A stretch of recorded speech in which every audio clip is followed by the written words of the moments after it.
The year was 480 BCE, and the fate of Western civilization hung by a thread. As Persian ships darkened the horizon like storm clouds gathering before a hurricane, a small band of warriors prepared to make their final stand at a narrow mountain pass that most had never heard of. What happened next would echo through history for over 2 millennia, transforming ordinary men into legends and proving that sometimes the greatest victories come from the most impossible defeats. Picture this.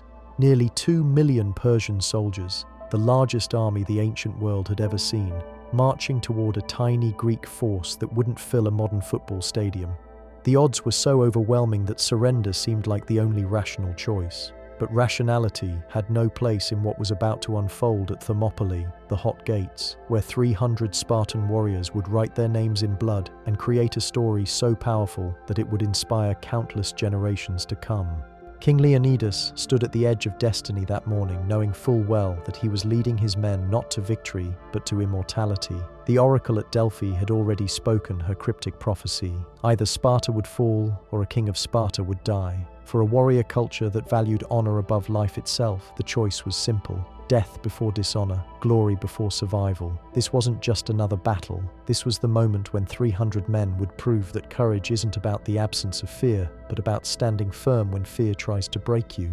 The Persian Empire under Xerxes had become an unstoppable force, crushing every nation that dared resist its advance across 3 continents. From the burning sands of Egypt to the fertile plains of Babylon, millions bowed before the King of Kings. Now his hungry gaze had turned toward Greece, where independent city-states dared to govern themselves without acknowledging Persian supremacy. This wasn't merely conquest. This was divine punishment for the audacity of free men. But Xerxes had made one crucial miscalculation. He had never encountered Spartans before. From birth, every Spartan male was forged in the furnace of warfare. At 7 years old, boys were torn from their mother's arms and thrust into the agog, a brutal training system that transformed children into living weapons. They learned to endure pain without flinching, to obey orders without question, and to view death in battle not as tragedy but as the highest honor a warrior could achieve. By the time they reached manhood, they had become something more than human soldiers. They had become instruments of war itself.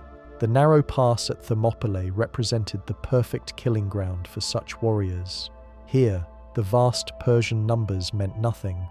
The rocky cliffs on one side and the churning sea on the other created a natural bottleneck where only a few men could fight at once.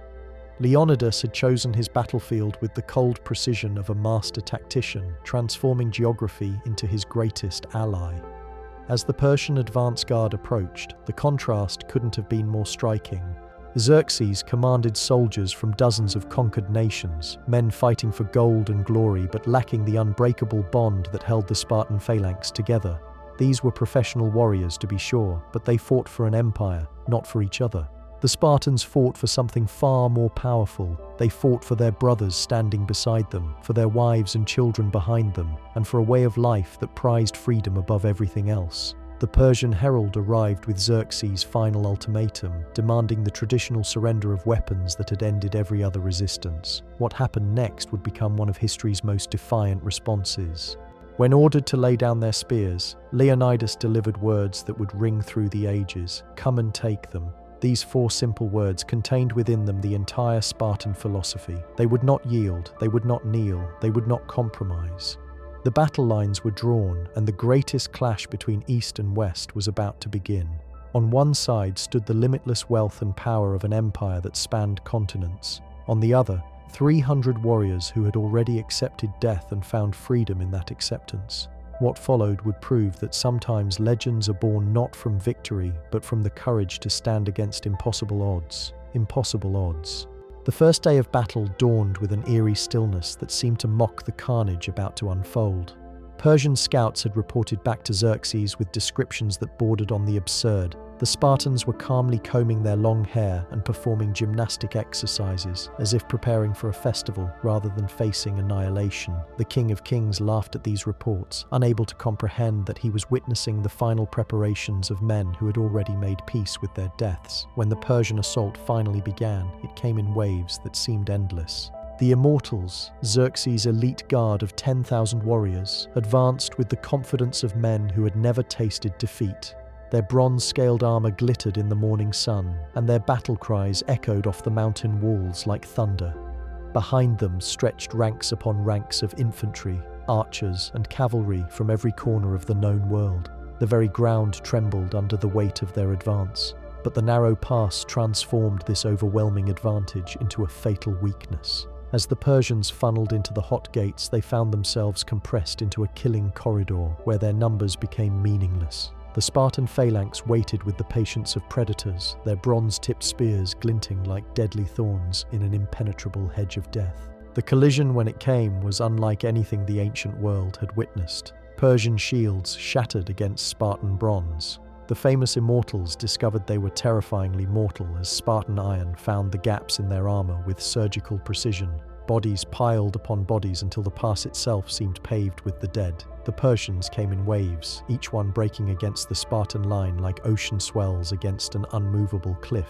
Hour after hour, the slaughter continued. Persian commanders threw fresh troops into the meat grinder, convinced that sheer numbers would eventually overwhelm the Greek defense. But they had fundamentally misunderstood what they faced. This wasn't just superior tactics or better equipment.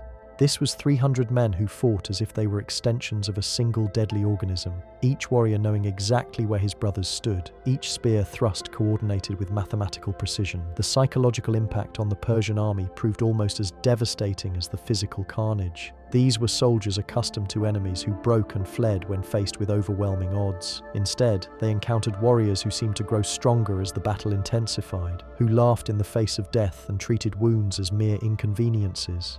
Persian morale began to crack as word spread through the ranks that the immortals themselves were being slaughtered like sheep. By the second day, desperation had replaced confidence in the Persian camp. Xerxes had thrown his finest troops into the pass, only to watch them disappear into the grinding machinery of Spartan warfare. The King of Kings found himself facing something his vast empire had never encountered, an enemy that simply refused to be conquered. His advisors whispered of divine intervention, suggesting that the Greeks must be protected by their gods. But it was human treachery, not divine protection, that would ultimately seal the Spartans' fate. A local Greek named Ephialtes, driven by promises of Persian gold, revealed the existence of a mountain path that could bypass the hot gates entirely.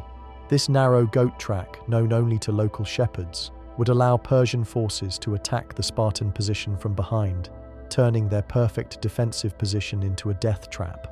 When Leonidas learned of the betrayal from his scouts, he faced the hardest decision of his life. The approaching Persian flanking force meant that maintaining the position was now truly hopeless. He could order a general retreat, preserving his men to fight another day, or he could stay and ensure that the sacrifice of the past 2 days would achieve maximum impact on Persian morale and Greek unity. For a Spartan king, there was really no choice at all. The final morning at Thermopylae broke with the knowledge that this would be their last dawn. Leonidas dismissed most of his allied forces, knowing that their deaths would serve no strategic purpose now that the position was compromised. But the 300 Spartans remained, along with a handful of Thebans and Thespians who refused to abandon their brothers in arms. They had come to die for Greece, and they would see that mission through to its bitter end. The last stand of the Spartans became a symphony of controlled violence that would echo through the ages. Surrounded and outnumbered by thousands, they formed their final phalanx and prepared to sell their lives as dearly as possible. When their spears shattered, they fought with swords. When their swords broke, they fought with daggers. When their daggers failed them, they fought with their bare hands and teeth. Every step backward cost the Persians dozens of lives, every fallen Spartan taking multiple enemies with him into death. Leonidas himself fought with the fury of a cornered lion, his royal blood mixing with that of common soldiers as Persian arrows finally found their mark. The king who had chosen immortality over survival achieved exactly what he had set out to accomplish. His death became not an ending, but a beginning, transforming 300 warriors into 300 symbols of everything that made free men different from slaves. When the last Spartan finally fell, something profound had shifted in the ancient world. Yes, the Persians had won their tactical victory and continued their advance into Greece, but the strategic impact of Thermopylae proved far more significant than anyone could have imagined. Word of the 300 spread like wildfire across the Greek city-states, uniting fractured allies behind a common cause and proving that the seemingly invincible Persian army could bleed. More importantly, the sacrifice at Thermopylae had bought precious time for the Greek naval forces to prepare their own trap at Salamis, where they would shatter Persian naval power and begin the long retreat that would eventually drive Xerxes back across the Hellespont in defeat. The 300 had achieved in death what they could never have accomplished in life. They had saved Western civilization itself. The legacy of Thermopylae extends far beyond military tactics or ancient history. It speaks to something fundamental about the human spirit and our capacity to stand for principles that transcend our own mortality. In an age when compromise and accommodation seem like the path of wisdom, the Spartans remind us that some things are worth dying for. In a world that often celebrates survival above all else, they show us that how we face impossible odds defines us far more than whether we overcome them. Their story continues to resonate because it captures a truth we all recognize, that courage isn't about being unafraid, but about acting rightly despite our fears. The 300 didn't fight because they were certain of victory. They fought because they were certain of their duty.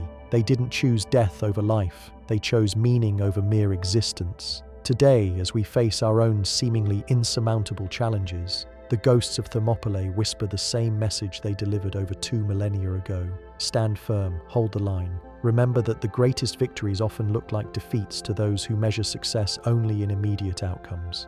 Sometimes the most important battles are the ones we fight, not because we can win, but because we cannot afford to lose what we're defending. The hot gates have long since crumbled into dust, and the Persian Empire has faded into memory. But somewhere in the mountains of Greece, the spirit of 300 warriors still stands guard, reminding us that freedom has always demanded its price, and that price is always worth paying.